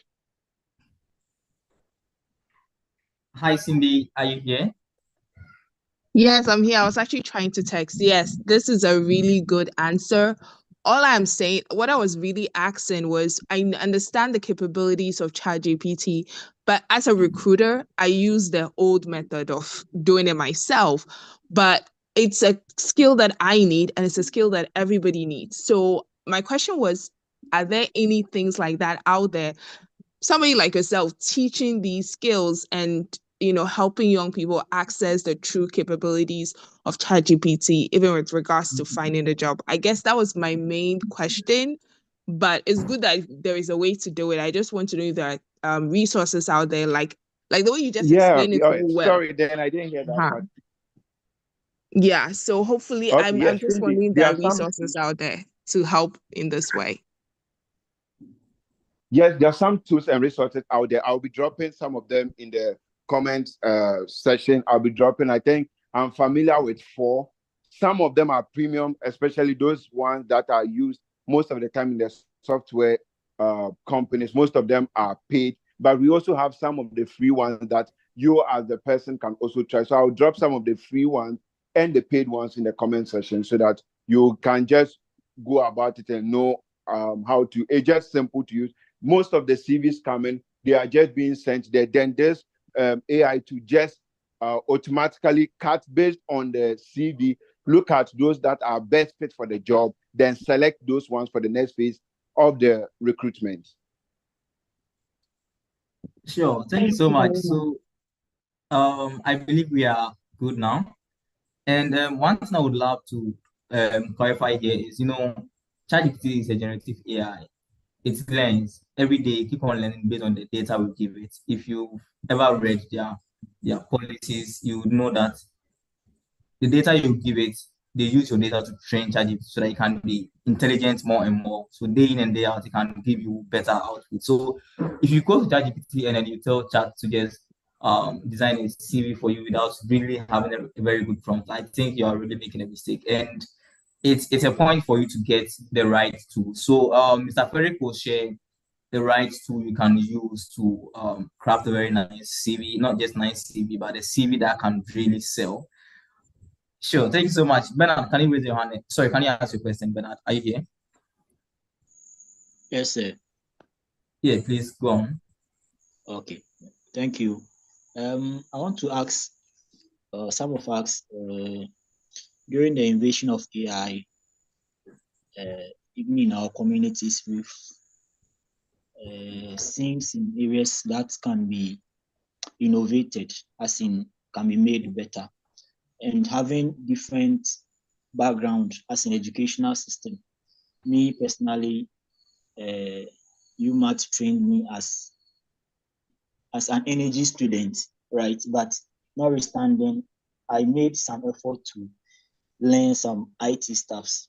So just within these lectures, I searched an innovation I had in mind, and I realized that it's already out there. So any advice for, let's say, having an idea about this AI stuff and it being out there?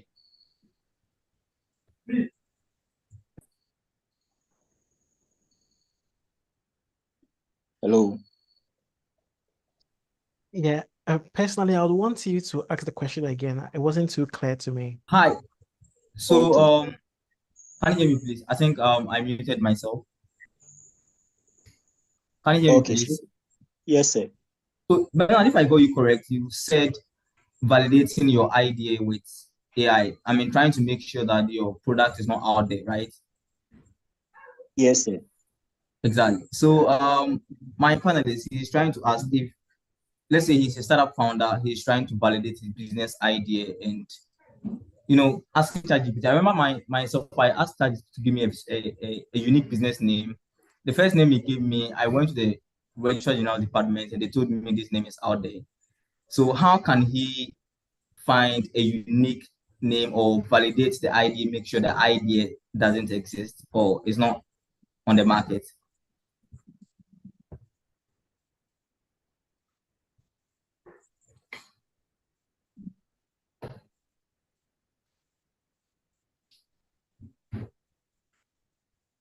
Okay. I kind of get his question, and I think I know who is speaking. So, Bernard, he looks familiar, though. You are from renewable engineering background, right? Yeah, renewable. Okay. Let me tell you this. I think that was last 2 weeks, ECG came to cut our light because of some issues, and I got bored. So I decided to interact with GPT. I'm like, hey, my guy. He said, hey, bro, how you doing? I said, I'm fine. That's how I talk with it. And I'm like, okay, this is the issue I have, this and this and this I have, and it has driven me crazy. And that I feel like I want to go off the grid. GPT suggested 5 different ideas: windmill, solar, a lot of ideas in renewable engineering for me. And I told him that, okay, so what companies in Africa or Ghana does this kind of stuff? And he started sending me links. And I kept on asking, how are they able to convert this energy? How is it done? Then it started telling me a lot. So remember, I told you it's generative. So it has pure ideas and that it is daring. So if you have your idea, you can put it in there and it will suggest, make it your companion, okay? So it will suggest the best ways to handle whatever project you want to do, and it can help you out through it.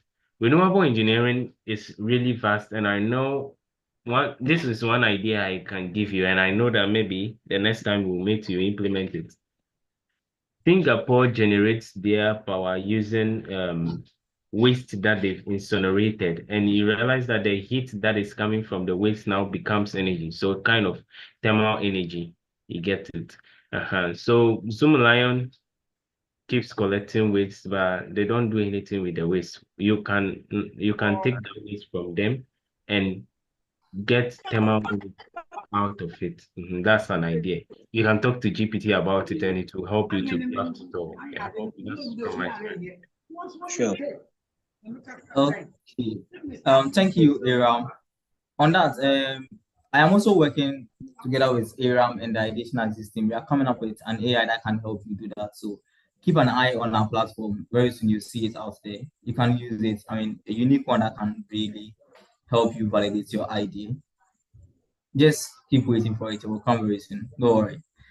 So, any other question, please? Yes, can I be heard? Okay. I think Samuel raised his hand first. Samuel, please, can you ask your question? All right. Thank you very much. I believe I can be heard. This question, I think, is directed towards Mr. Frederick. He was describing more of how you can upload your CV and ask some questions to ChatGPT so that you get the best outcome. So I want to ask him, what are some of the words, specific words that we can be using in our AI in terms of, for instance, when you are asking questions, you have to be using the word why, what, why, how, and all those things. So are there some keywords that you have to use when you are you want to access some information using this AI tools? Thank you. Okay, yeah. Please, Dao. Can I proceed? Yes, please, you can. Okay. Yes. So, in terms of keyword, I will not specifically say you can use this keyword or this or that keyword. But the best thing that I will say is, before you even upload a CV, give GPT a preamble. In this case, you can let GPT be the recruiter.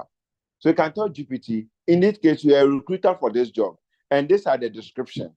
And I want to get employment to this institution.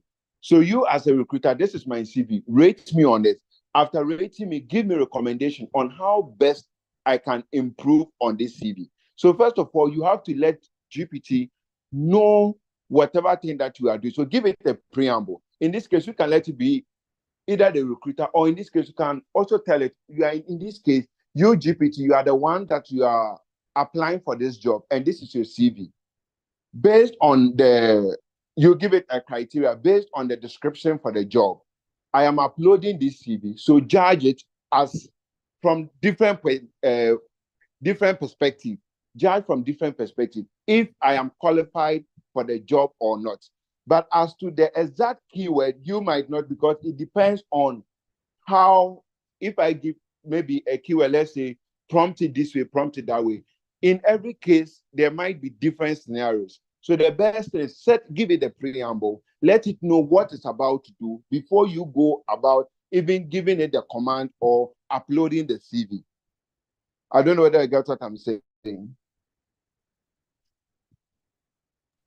Hello? Yes, please. I get you very clear. Yes. Thank you. All right. So thank you all so much. Is there any other question, please?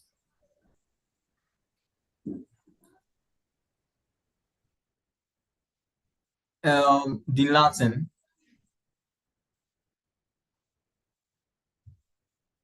Hi, Dean Latin, are you here?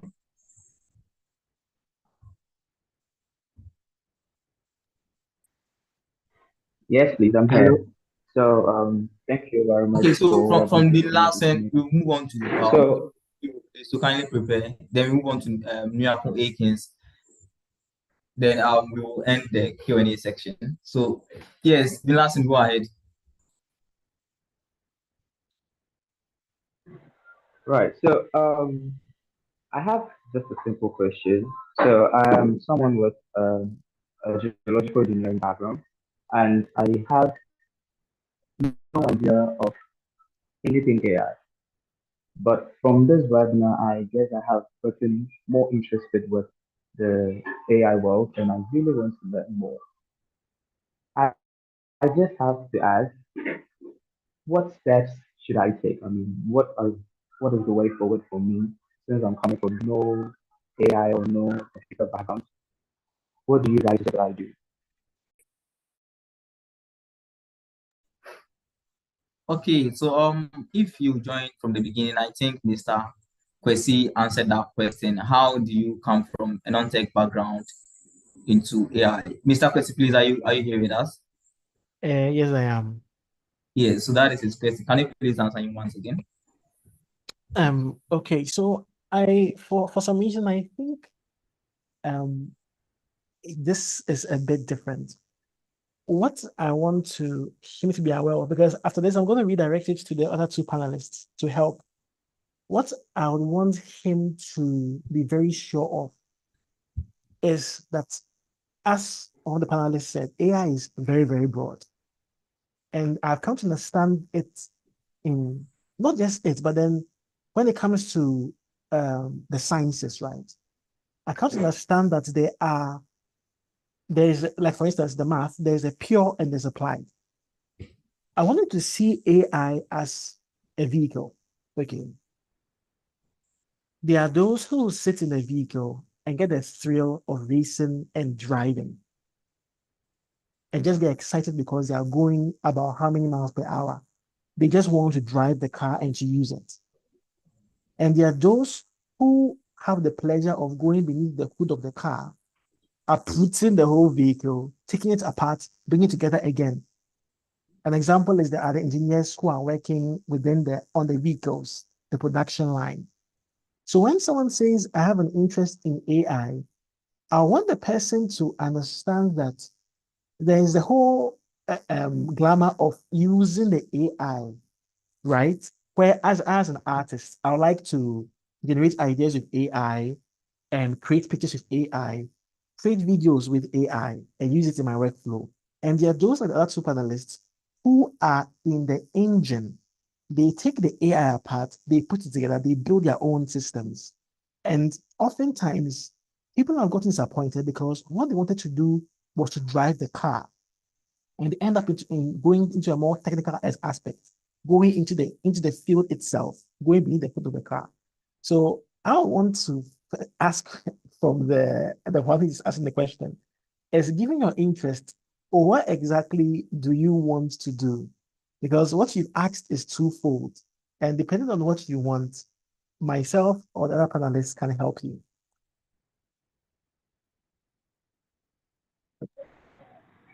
Okay. So, what I really wanted to ask was that, assuming that I have the thrill of driving the car, The line is breaking, Daniel. Can you please? in my line of work, or in the line of study. Is it okay now?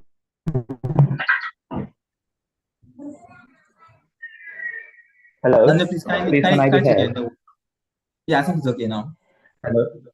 Okay. Yeah, we can hear you So now. what I wanted to ask was, assuming that now I want to have the thrill of driving the car, that is, if I check my line of study, since it's geology or geological, the models like the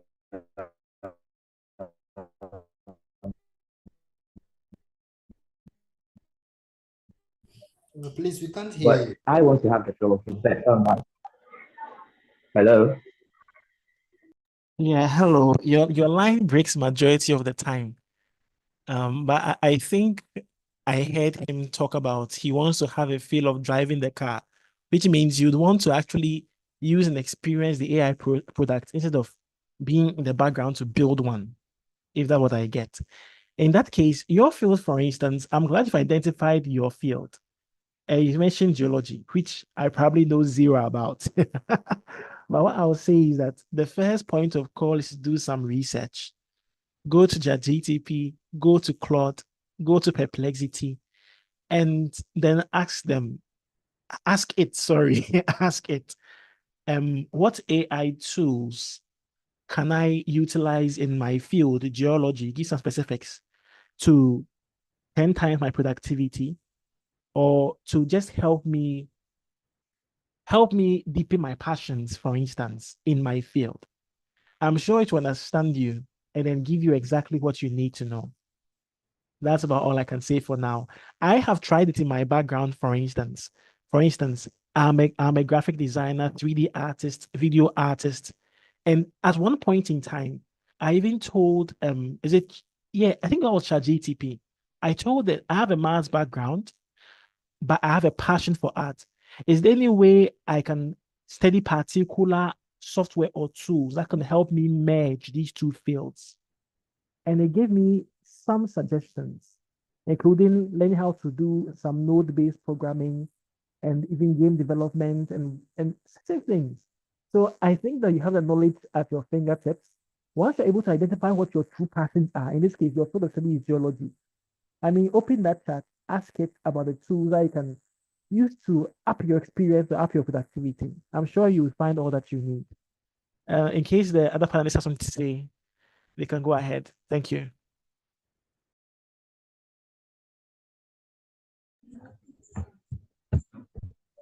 Okay, so thank you so much. The last question, I think I don't know if Pew is here. William's hand is up. Williams, are you here? Yes, I am. Thank you very much. I would want to ask that we are learning the advantage aspect of AI and how to use it in our various like backgrounds and working fields. I would want to ask, there is this adage that one lecturer of ours told us that, we are feeding AI to actually give us what we need. We are giving out our data. We are telling AI all that we have. So it is we that is making the AI. So at a point in time, like people will just sit down and think twice. So am I to give out my information, my data and everything?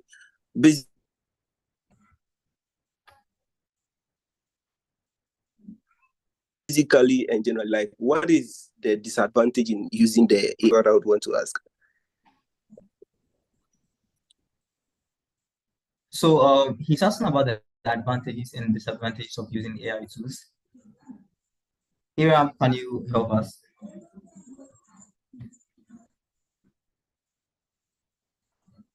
Yeah, there is a saying that you don't let people know you too much.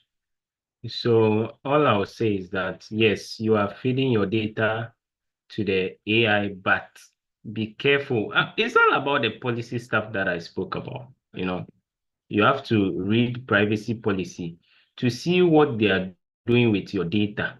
You get it? And also disadvantages. Well, you are at a disadvantage if AI knows a lot about you. It's not really a good thing. So that depends on the kind of information you put in there. That is why companies don't advise that their workers use AI, because some of them can just pull company codes into AI, and then it learns, then your data is out there because it is learning from you and feeding someone else. You get it? And also AI has been limited in a way that it doesn't go beyond certain boundaries. But I've realized that some people are really using it. They are really using the AI to do stuffs. I saw a video on this a virus. Someone used the AI to write the virus. I was kind of shocked because you can't use GPT to do that. So how come? So I feel like they sweet talked the AI with sugar-coated words, they vibed the AI, and they were able to pull that out. So, like I said, you are in control. That is how it becomes. You are in control. But it will get to a point where the kind of information you feed it will cause your danger. You get it. So yes, it's good that you use it, but you should be mindful of the kind of data you feed it. It's just like a dog. If you keep feeding your dog raw meat, one day the dog will bite someone. But if you keep giving it banku and okra soup, it will always crave for the banku and okra soup. You get it. So don't feed your dog with this one, with meat, like bloody meat. Yeah.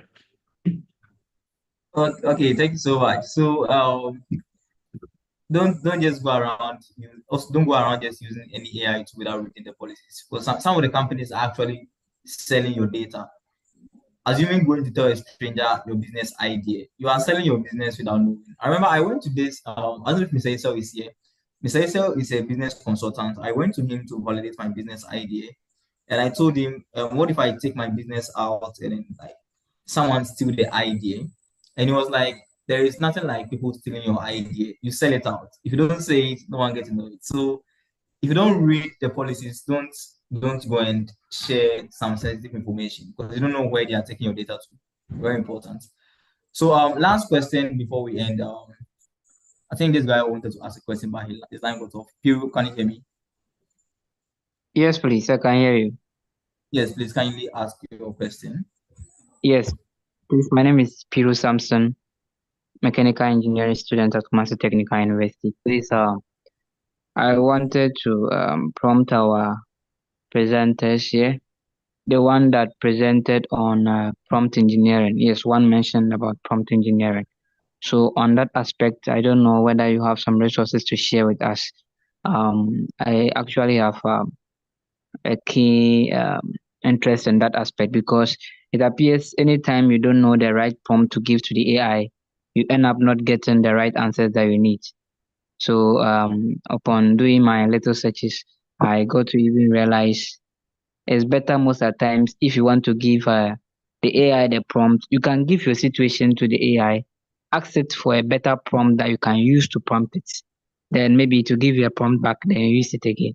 But I want our facilitators if they can help us with probably some resources on prompt engineering. Thank you. All right. So I'm going to okay, I'm dropping some link on the prompt engineering, this one. Okay, I'm dropping it. Deep Learning AI. It's a free learning site, so you can look into that. All right, thank you so much once again. So that will be the end of our session for the AI. Let me call Mr. Abednego to continue. Thank you all so much for joining us today, and I thank the panelists as well for their insights on the AI, and I hope we all learned something. Thank you. Mr. Abednego, please, are you here? Oh, okay. Thank you very much.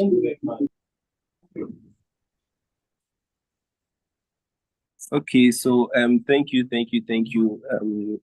Mr. Philip, for moderating this session. I think we would have announcement from the Negos Hub. Sorry to cut off. I think myself, I'm the MC, so Mr. Abednego would have to rest while I do the MC work over here. Yeah. So following are the announcements that we would want to give to you all.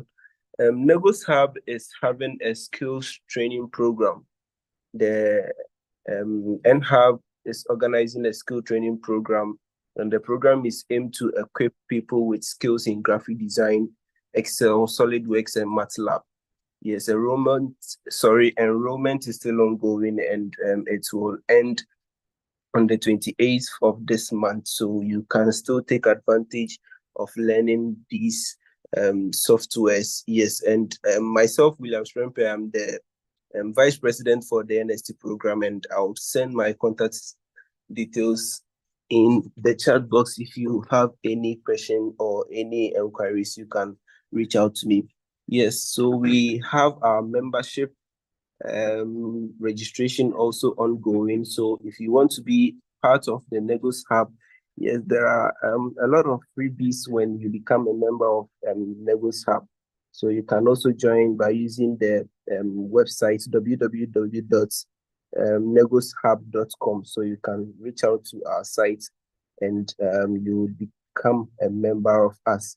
We have our virtual space also available for bookings for all your webinars, for your online meetings or your virtual meetings. You can reach out to us for your space bookings as well. You can reach out to our IT lead in the person of Nana Kobina on the phone number 059-3474-805. That one too will be shared within the chat box so that you can actually take opportunities. And we have partnership and inquiries. So for partnership and inquiries, kindly contact our communications team on 0548 064517 or 020 6036 for enquiries. So these are the announcements that we have.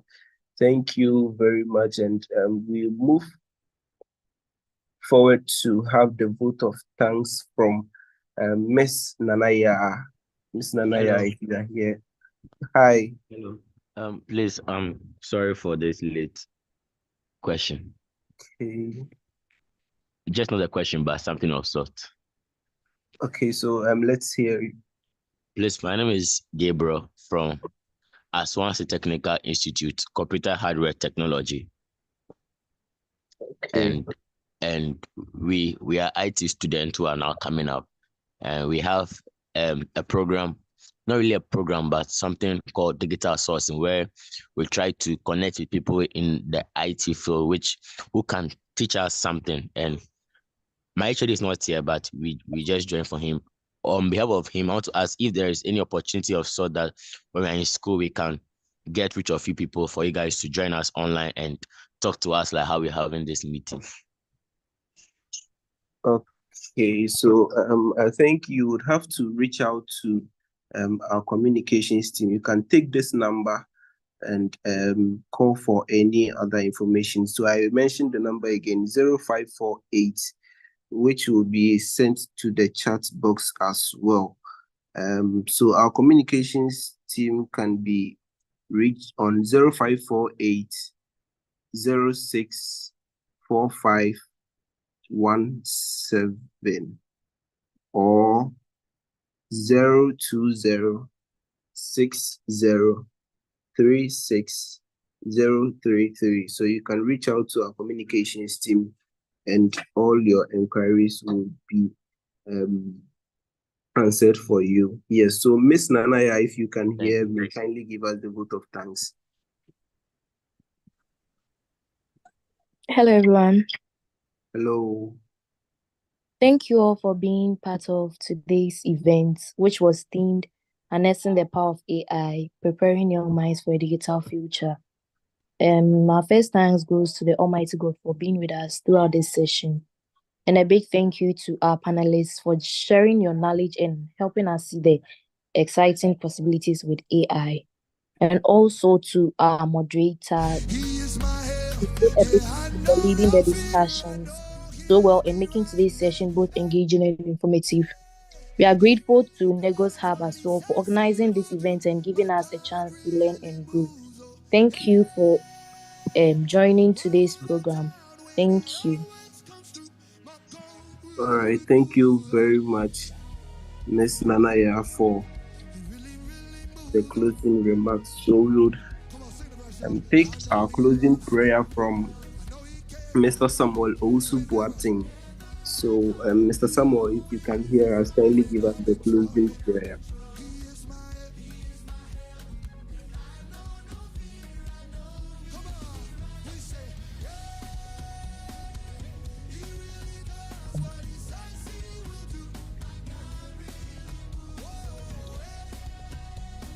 Okay, so I think Mr. Samuel is not here with us.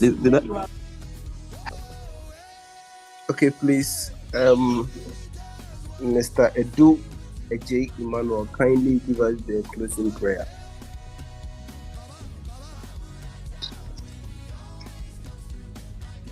Oh, okay. Please, you are praying. Can you hear me? Hello. Yes, we can hear you. Okay. We are praying. Our Heavenly Father, we thank you for giving us this day. We thank you for a successful program and meeting. We thank you for guiding us throughout this meeting. We pray that whatever we learned, we take it and do whatever we want to do with it. The good Lord should guide us in whatever we are doing. Bless us and guide us through our living in our homes. We thank God for a successful meeting, just like him that we do. Amen. Amen. Amen. Amen. Thank you very much, our panelists and our moderator, for this August session. Thank you very much to you all. Enjoy the rest of your weekend. Bye-bye.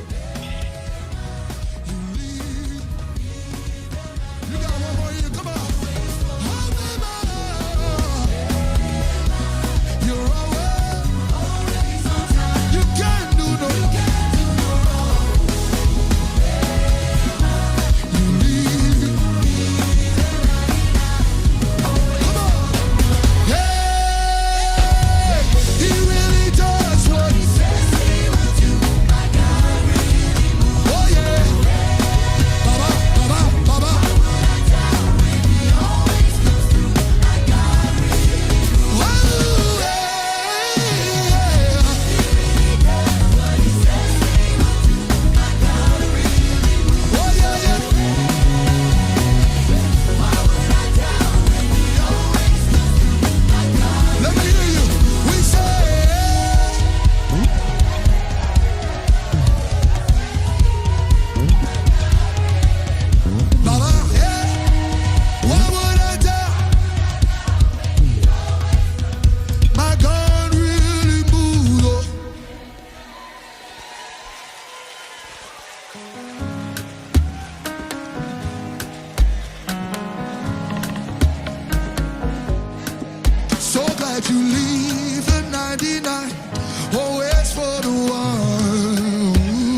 it's like to be saved.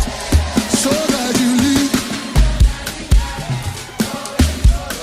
What kind of God is this?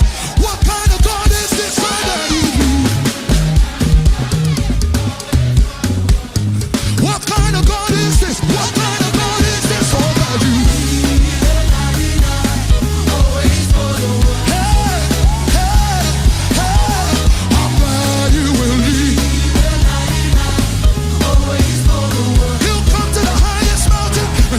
To the lowest valley, he will.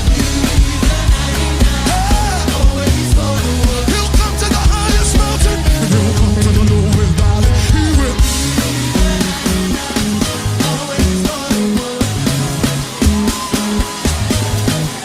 I know he will.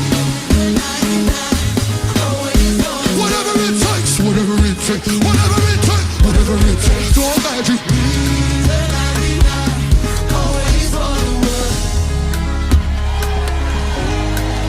So glad you leave. There's no one that you won't get down. I'm so glad that you will leave. There's no shadow you won't light up. I'm so glad that you will leave. There's no lie that you won't set down. I'm so glad that you will leave. Whatever it takes, whatever it takes, oh, he will leave. Whatever it takes, whatever it takes, I've witnessed it. I'm a living example. He will, he will, he will, he will. Email. I'm living proof that he'll do what he gotta do to get to you. He'll leave. Oh my God, I'm about to lose my mind. I'm living proof that he'll do what he gotta do to get to you. He'll leave. I'm about to lose my mind upon this stage. I said I'm living proof that he'll do what he gotta do to get to you. I said I'm living proof that he'll do what he gotta do to get to you. Whatever it takes, whatever it takes. Whatever it takes, whatever it takes. Whatever it takes, whatever it takes. Whatever it takes, whatever it takes. Whatever it takes. Leave the 99, always for the one. What kind of math is this?